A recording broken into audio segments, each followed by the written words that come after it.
Hello guys, പുതിയൊരിടയിലേക്ക് ഏവർക്കും സ്വാഗതം. ചരിത്രമേറെ പറയാനുള്ളൂ. ചരിത്രം എന്ന് വെച്ചാൽ കിരീടങ്ങളൊന്നും പറയാനില്ല. പക്ഷേ എന്താ പറയുക, ഭൂഖണ്ഡത്തിൽ തന്നെ ബാഹുല്യമായ ഒരു ആരാധക കൂട്ടമുള്ള ആ ഒരു സംഘം വിസ്മൃതിയിലേക്ക് ആണ്ടു പോവുകയാണോ, മൺമറഞ്ഞു പോവുകയാണോ? അത് ഇനി ആള് മാരവമായി എന്നും എല്ലാ മാച്ച് ദിവസങ്ങളും മാച്ച് ഡേയും ആസ്വദിച്ചിരുന്ന ആ ഒരു നഗരം ഇനി അതില്ലാത്തൊരവസ്ഥയിലേക്ക്, അതില്ലാത്തൊരു അനന്തതയിലേക്ക് ആണ്ടു പോവുകയാണോ? അതാണ് ഇപ്പോൾ ഇന്ത്യൻ ഫുട്ബോൾ ഉറ്റുനോക്കുന്നത്. ഇന്നലെ ഉച്ചയോടെ ഒരു വാർത്ത പുറത്തു വന്നു. ഞെട്ടിക്കുന്നത് തന്നെയായിരുന്നു അത്. ഇനി ആ ആളുമാരവും ഇല്ലേ? ഇനി എന്താ പറയുക, ആ കടൽ ഇരമ്പില്ലേ? അറബിക്കടലിന്റെ മഹാറാണിയായ കൊച്ചിയുടെ തീരത്ത്. ഇഷ്ടപ്പെട്ടാൽ ചാനൽ ആദ്യമായാണ് കാണുന്നെങ്കിൽ സബ്സ്ക്രൈബ് ചെയ്ത് സപ്പോർട്ട് ചെയ്യാൻ നമ്മുടെ ഫാമിലിയുടെ മെമ്പർ ആവാൻ മറക്കല്ലേ ഗൈസ്. ലൈക്ക് ചെയ്യാനും വിലയേറെ അഭിപ്രായങ്ങൾ താഴെ കമൻറ്റ് ചെയ്യാനും നമ്മുടെ ഇൻസ്റ്റാ ID ഡിസ്ക്രിപ്ഷനിൽ കൊടുത്തേക്കാം. ഒന്ന് ഫോളോ ചെയ്യാനും മറക്കല്ലേ ഗൈസ്. അപ്പോൾ നമുക്ക് വീഡിയോയിലേക്ക് പോയിക്കാം. സംഭവം എന്ന് വെച്ചാൽ 24 ന്യൂസ് 24 ആണ് ഇന്നലെ അത് ആദ്യമായി പുറത്തുവിടുന്നത്. ബ്ലാസ്റ്റേഴ്സ് അടച്ചു പൂട്ടുന്നു, കടുത്ത സാമ്പത്തിക പ്രതിസന്ധിയാണ് അതിന് കാരണമെന്നാണ് ബ്ലാസ്റ്റേഴ്സ് അറിയിക്കുന്നത്. അടുത്ത വൃത്തങ്ങളിൽ നിന്ന് വരുന്ന റിപ്പോർട്ട് എന്ന രീതിയിലാണ് 24 അത് പുറത്തുവിട്ടിരിക്കുന്നത്. പക്ഷേ ആ സാധ്യതകൾ, അതായത് എൻ്റെ മനസ്സിൽ ഒരു കാര്യമുണ്ട്, പക്ഷെ അറിയാത്ത കാര്യത്തെപ്പറ്റി നമ്മളത് സംസാരിക്കുന്നത് ശരിയല്ല. മറ്റ് യൂട്യൂബേഴ്സ് അങ്ങനെ പറയുന്നത് ഞാൻ കേട്ടില്ല. അതുകൊണ്ട് നമുക്ക്, അല്ലെങ്കിൽ ഞാൻ അങ്ങ് പറഞ്ഞേക്കാം. എന്താ വെച്ചാൽ ഞാൻ ഒരു ഉടായിപ്പ് മയം മണക്കുന്നു. അതായത് ഫാൻസിൽ നിന്ന് ഈ പ്രൊട്ടസ്റ്റ് ഒക്കെ ഉണ്ടല്ലോ, അപ്പം അത് മറയ്ക്കാനുള്ള ഒരു വിറ്റിംഗ് കാർഡ് കളിയാണോ ഈ അടച്ചുപൂട്ടല്? അത് പോട്ടെ. എന്ന് വെച്ചാൽ ഒഡീഷ FC, ചെന്നൈ FC തുടങ്ങിയ ക്ലബ്ബുകളും ബ്ലാസ്റ്റേഴ്സിനൊപ്പം അടച്ചുപൂട്ടൽ ആലോചിക്കുന്നുവെന്ന് അവർ റിപ്പോർട്ട് ചെയ്യുന്നുണ്ട്. ടൈംസ് ഓഫ് ഇന്ത്യയുടെ എഡിറ്ററായ മാർക്കസ് മെർഗൽ റിപ്പോർട്ട് ചെയ്തത് ഇങ്ങനെയായിരുന്നു. അതായത് ISL 148 താരങ്ങളുടെ കോൺട്രാക്ട് അവസാനിക്കുകയാണ്. ഇതുവരെ എക്സ്റ്റെൻഡ് ചെയ്തിട്ടില്ല. അതിൽ 20-ലധികം താരങ്ങൾ നാഷണൽ ടീം പ്ലേയേഴ്സ് ആണ്. മോഹൻ ബഗാൻ സൂപ്പർ ജയൻസിന്റെ പ്ലേയേഴ്സ് വരെ ഉണ്ട്. കടുത്ത സാമ്പത്തിക പ്രതിസന്ധിയിലൂടെയാണ് ISL ക്ലബ്ബുകൾ കടന്നു പോകുന്നതെന്നാണ് ഇതിൽ നിന്നെല്ലാം മനസ്സിലാവുന്ന റിപ്പോർട്ട്.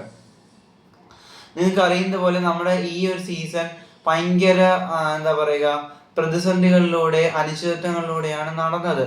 AIFFന്റെ പിടിപ്പ് കയറാണ് അതിന് കാരണമെന്ന് എന്താ പറയുക, പരസ്യമായ ഒരു രഹസ്യമാണ്. അപ്പോഴ് ഇനി അടുത്ത സീസണെ പറ്റി AIFF ഒരു ഉറപ്പ് നൽകാത്തതുകൊണ്ടാണ് ഇങ്ങനെ പോകുന്നതെന്നാണ് ക്ലബ്ബുകൾ നൽകുന്ന വിശദീകരണം. എന്ന് വെച്ചാൽ അടുത്ത സീസണിലേക്ക് 2 ഗ്രൂപ്പുകളാണ് കോമ്പറ്റ് ചെയ്യുന്നത്. അടുത്ത സീസണിൽ ആ കൊമേഴ്ഷ്യൽ റൈറ്റ്സിന് വേണ്ടി 20 വർഷത്തെ ജീനിയസ് സ്പോർട്സ് എന്ന് പറഞ്ഞൊരു ഗ്രൂപ്പും ഫാൻ കോഡും. അതിൽ ഫാൻ കോഡ് എൻ്റെത് അല്ല AIFFന് താല്പര്യം. AIFFന് താല്പര്യം ജീനിയസ് സ്പോർട്സ് ആണ്. അതായത് ഭയങ്കര പൈസ ഇറക്കി കളിക്കുന്ന ടീമാണ് ഈ ജീനിയസ് സ്പോർട്സ് എന്ന് പറയുന്നത്. അവരൊരു ഡാറ്റാ ബേസ്ഡ് കമ്പനിയാണ്. AIFFന് പണം മുഖ്യം ബിഗിലെ എന്ന രീതിയിലാണല്ലോ. അപ്പോൾ AIFFന് കൂടുതൽ പൈസ കിട്ടും. ഇവരുടെ ഫുട്ബോൾ ഡെവലപ്മെന്റ് മാങ്ങിയും തേങ്ങിയൊന്നും ഇവർക്കൊരു വിഷയമല്ല. ഇവർക്ക് പൈസയാണ് മുഖ്യം. അപ്പം ജീനിയസ് സ്പോർട്സ് കൂടുതൽ പൈസ ഇറക്കുമ്പോൾ ഇവർക്ക് പൈസ കിട്ടും. അതുകൊണ്ട് ജീനിയസ് സ്പോർട്സിലേക്കാണ് കൂടുതൽ ഇൻട്രസ്റ്റ് എന്നാണ് AIFFന്റെ വൃത്തങ്ങൾ സൂചിപ്പിക്കുന്നത്. എന്നാൽ ഫാൻ ബോർഡിലും ഒരു ഇൻട്രസ്റ്റ് ക്ലബ്ബുകൾക്ക് ഇല്ലായിരുന്നു. എന്നാൽ ഫാൻ ബോർഡിനാണ് ക്ലബ്ബുകൾ പിന്തുണയ്ക്കുന്നത്. ക്ലബ്ബുകൾ മറ്റൊരു പ്രപ്പോസൽ, ISLന്റെ ഈ സീസണിന്റെ ആദ്യമേ അവർ മുമ്പോട്ട് വെച്ചൊരു പ്രപ്പോസൽ ഉണ്ടായിരുന്നു. ക്ലബ്ബുകൾ ചേർന്ന് ഇംഗ്ലീഷ് പ്രീമിയർ ലീഗ് പോലെ, ലാലീഗ പോലെ, നമ്മുടെ ജർമ്മൻ ബുണ്ടസ് ലീഗ പോലെ ഇങ്ങനെ ക്ലബ്ബുകൾ ചേർന്ന് ഒരു ബോഡി ഉണ്ടാക്കി ആ ക്ലബ്ബുകൾ ചേർന്ന് നടത്താം. 90% ക്ലബ്ബുകൾ അതിന്റെ ഷെയർ എടുക്കാം, 10% AIFFനും വിട്ടുതരാം. അപ്പൊ ക്ലബ്ബുകൾക്ക് കൂടുതൽ എന്താ പറയാ, റവന്യൂ ഇൻക്രീസ് ചെയ്യാൻ പറ്റും. മനസ്സിലായോ? ഈ കൊമേഴ്ഷ്യൽ പാർട്ട്ണർ വരുമ്പോഴത്തേക്കും അവർക്ക് ഒരു 10-40%, അതേപോലെ ഇവർക്ക് AIFFന് ഒരു 10-20%. ബാക്കി ക്ലബ്ബുകൾക്ക് എന്തോ ഇരിക്കുന്നു. ക്ലബ്ബുകളാണ് സത്യം പറയാൻ നഷ്ടം സഹിക്കുന്നത്. അല്ല, AIFF ഒരു തേങ്ങയും ചെയ്യുന്നില്ല ഇതിനു വേണ്ടി. സോ അതായത് പ്രപ്പോസല് സ്വീകരിക്കാൻ സാധ്യതയുണ്ട്. കാരണം എന്തെന്നറിയാവോ, AIFFന്റെ ആവശ്യം വരും, ISL നടന്നേ പറ്റൂന്നൊരു ആവശ്യം വരും. കാരണം AFC ഏഷ്യൻ ഫുട്ബോൾ കോൺഫെഡറേഷനിൽ നിന്ന് ഒരു എക്സെപ്ഷനിലാണ് ഈ സീസൺ വരെ ഓടിയത്. സോ ഫിഫയുടെ ഒരു ബാൻ വരും രാജ്യത്തെ ടോപ്പ് ഡിവിഷൻ ഫുട്ബോൾ ലീഗ് നടന്നില്ലെങ്കിൽ. അപ്പോൾ എന്തായാലും ആ ഒരു സാധ്യത ഞാൻ കാണുന്നുണ്ട്. AIFF മിക്കവാറും മുട്ടുമടക്കാനുള്ള സാധ്യതയുണ്ട് പ്രപ്പോസലിന് മുന്നിൽ. പക്ഷെ ഒരു കാര്യമുണ്ട്, ഇവന്മാർ ഇറങ്ങിപ്പോവാണ്. കല്യാൺ ചൗബയും ടീമും മിക്കവാറും ഈ ഒരു വർഷം കൂടെ കാണത്തുള്ളൂ AIFFന്റെ തലപ്പത്ത്. അപ്പൊ ഇവർ ഇറങ്ങിപ്പോകുമ്പോൾ പോകുമല്ലേ, എന്തായാലും മുടിപ്പിച്ചിട്ടിട്ട് പോവാം എന്നൊരു വിചാരം ഉണ്ടോ എന്നതും ഡൗട്ട് തന്നെയാണ്.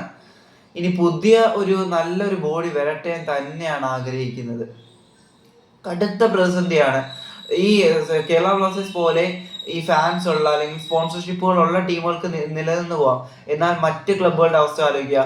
ഒഡീഷ FC ആയാലും അങ്ങനത്തെ, അതേപോലെ പഞ്ചാബ് FC ആയാലും, പഞ്ചാബ് FC ഒക്കെ 0 ആണ്. അവരുടെ ടിക്കറ്റ് റവന്യൂ ഒന്നും അവർക്ക് കിട്ടുന്നേ ഇല്ല. അങ്ങനെ സ്ട്രഗിൾ ചെയ്ത് പോകുന്ന പല ക്ലബ്ബുകളുണ്ട്. അവർക്ക് വേണ്ടി ഇങ്ങനത്തെ ഒരു മികച്ചൊരു പ്രോജക്റ്റ് കൊണ്ടുവരാതെ പണം മുഖ്യം ബിഗിലെ എന്ന രീതിയിൽ ഇരുന്നിട്ട് കാര്യമില്ല.